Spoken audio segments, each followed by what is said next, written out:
je trouve que vous avez mis beaucoup de temps pour vous rendre compte de ce qui se passait dans la rue Antoine Durafour.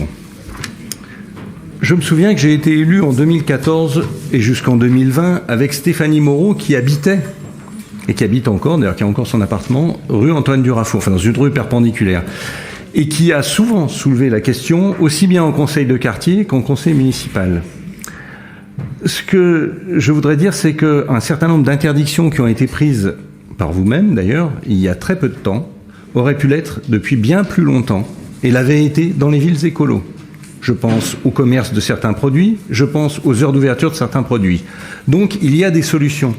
Mais ces solutions-là, pour les mettre en place, la première chose qu'il faut faire, c'est écouter les habitants, qui l'ont dit au gré de tous les conseils de quartier. Et il a fallu attendre 6 mois avant les élections pour qu'on dise « Ah bah finalement, les commerces de nuit, on va les fermer à 11 heures ». Et encore, on pourrait peut-être faire mieux.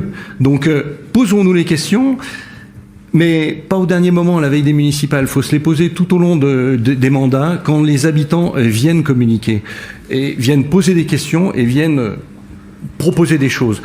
Dernière chose, vous avez une subvention de la région Auvergne-Rhône-Alpes pour le centre de supervision.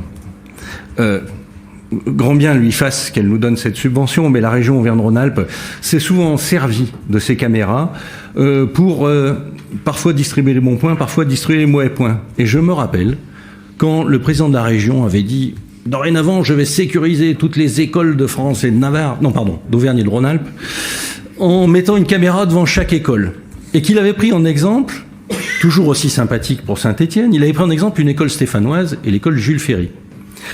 Et je voudrais saluer le travail qui a été fait par la police nationale pour sécuriser cet endroit-là. Ils y sont arrivés, après moult procès-verbaux, etc. Ils ont fait leur travail en écoutant ce que disaient les riverains, en comprenant ce que disaient les gens qui fréquentaient cet espace. On a encore beaucoup à faire.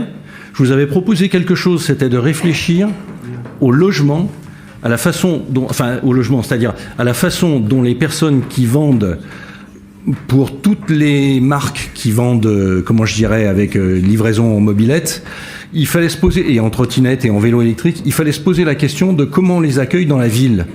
Plutôt que de les laisser à des endroits, comme on le voit actuellement, rue de la Résistance, rue Praire, toujours, c'est toujours le cas par exemple au pied du centre commercial, ce qu'il faut c'est proposer un lieu, proposer des lieux, négocier avec Uber, négocier avec les autres pour les loger dans des conditions où ils ne fassent pas de nuisance.